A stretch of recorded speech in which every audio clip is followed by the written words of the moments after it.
மக்காச்சோளம் ரவை வைத்து தோசை தயார் செய்வது எப்படி பார்க்கலாம். ஃபர்ஸ்ட் ஒரு பவுலில் மக்காச்சோளம் ரவை, உப்பு, 1 டீஸ்பூன் அரிசி மாவு, 2 டீஸ்பூன் மைதா மாவு, ஜீரகம், பெருங்காயத்தூள், சின்னதாக கட் பண்ணிய இஞ்சி பீசஸ், பச்சை மிளகாய் சின்னதாக கட் பண்ணியது, தேவையான அளவு தண்ணீர் ஊற்றி நல்லா மிக்ஸ் பண்ணி தோசை பேன் சூடாக்கி சின்னதாக கட் பண்ணிய வெங்காயம் தூவி ரவா தோசை மாவு இதே மாதிரி ஊற்றி வைத்து இனி இது போல் மேலே ஆயில் ஊற்றி 3-4 மினிட்ஸ் வேக வைங்க. வெந்த பின் ஒரு பிளேட்டில் எடுத்து வடகறி கூட வைத்து டேஸ்ட் பண்ணுங்க. வெரி டேஸ்டி ரெசிபி மக்காச்சோளம் ரவை தோசை.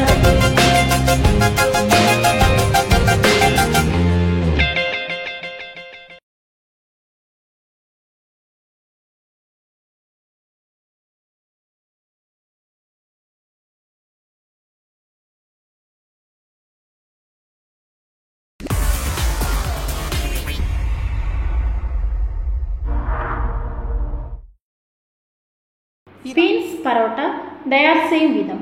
ஃபர்ஸ்ட் ஒரு பவுலில் 1 கப் கோதுமை மாவு, 1 கப் மைதா மாவு எடுத்து இதில் கொஞ்சம் உப்பு, ஆயில் ஊற்றி தண்ணீர் ஊற்றி சாஃப்டாக மாவு பிசைந்து 15 மினிட்ஸ் ரெஸ்ட் கொடுத்து வைங்க. இப்போது ஒரு மிக்ஸி ஜாரில் சின்னதாக கட் பண்ணிய வெங்காயம், சோயா இலை, நல்லா வேக வைத்த பீன்ஸ் போட்டு மிக்ஸி ஜாரில் அரைத்து ஒரு பவுலில் போட்டு வைங்க. அடுத்து இது கூட கொத்தமல்லி பொடி, கரம் மசாலா பொடி போட்டு நல்லா மிக்ஸ் பண்ணி அப்படியே இது கூட வேக வைத்த உருளைக்கிழங்கு மசித்து போட்டு உப்பு தேவையான அளவு சேர்த்து மிக்ஸ் செய்து இது போல் ஒரு பிளேட்டில் உருண்டை பிடித்து வைங்க. இனி ஃபஸ்ட்டு உருண்டை பிடித்து வைத்த மாவை எடுத்து சின்ன பூரி மாதிரி ரோல் செய்து சென்டரில் பீன்ஸ் உருண்டை வைத்து இதே மாதிரி க்ளோஸ் செய்து ரோல் செய்து ஸ்டஃப் பண்ணி ஒரு தோசை பேன் சூடாக்கி இதை போட்டு 2 மினிட்ஸ் வேக வைங்க. வெந்த பின் எடுத்து அடுத்த சைடு திருப்பி போட்டு வேக வைங்க.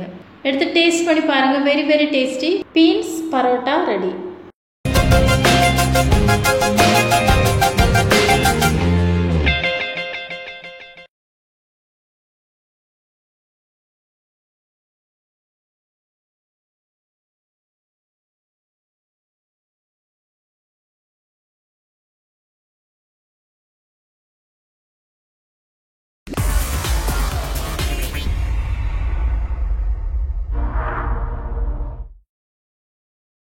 வடகறி தயார் செய்வது எப்படி பார்க்கலாம். ஃபஸ்ட்டு கடலைப்பருப்பு 4-5 ஹவர்ஸ் ஊற வைத்து மிக்ஸி ஜாரில் போட்டு இது கூட பெருஞ்சீரகம், உப்பு போட்டு கரகரப்பாக பேஸ்ட் அடித்து இட்லி பாத்திரத்தில் வைத்து ஸ்டீம் பண்ணி வேக வைங்க.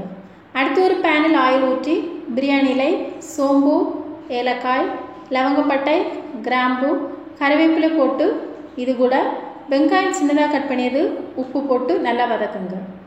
வெங்காயம் நல்லா வதங்கி ப்ரௌன் கலர் வந்தவுடன் மஞ்சள் தூள், இஞ்சி பூண்டு பேஸ்ட் போட்டு நல்லா வதக்குங்க.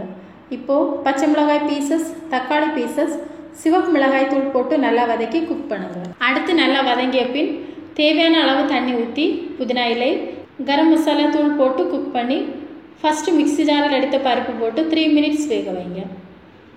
3 மினிட்ஸ் நல்லா வெந்த பின் ஸ்டவ் ஆஃப் செய்து கொத்தமல்லி இலை போட்டு இதை சுட சுட தோசை கூட அல்லது இட்லி கூட வைத்து டேஸ்ட் பண்ணுங்கள். வெரி டேஸ்டி வடகறி ரெடி.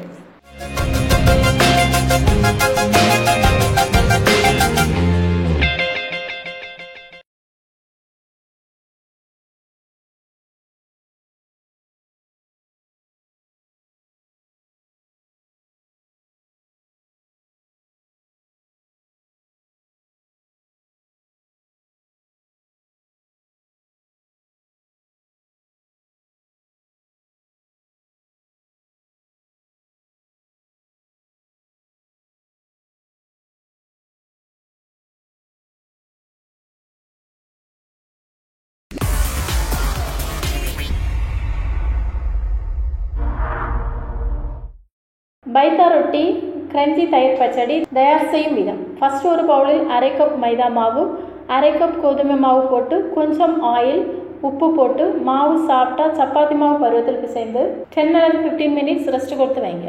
இப்போ ஒரு பேன் சூடாக்கி ஆயில் ஊற்றி சின்னதாக கட் பண்ணிய வெங்காயம், மஞ்சள் தூள், பச்சை மிளகாய் போட்டு மசித்த உருளைக்கிழங்கு எல்லாம் போட்டு நல்லா குக் பண்ணுங்கள். ஒரு பவுலில் எடுத்து கொஞ்சம் ஆறிய பின் கொத்தமல்லி இலை, தக்காளி பீசஸ், அடித்து வைத்த முட்டை ஊற்றி இதே மாதிரி மிக்ஸ் பண்ணி வைங்க.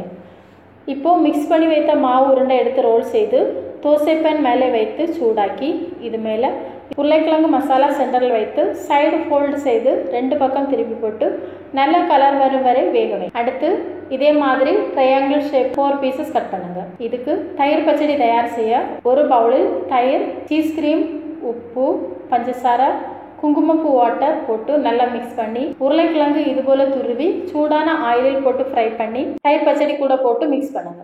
வெரி வெரி டேஸ்டி பைத்தா ரொட்டி கிரன்ச்சி தயிர் பச்சடி ரெடி.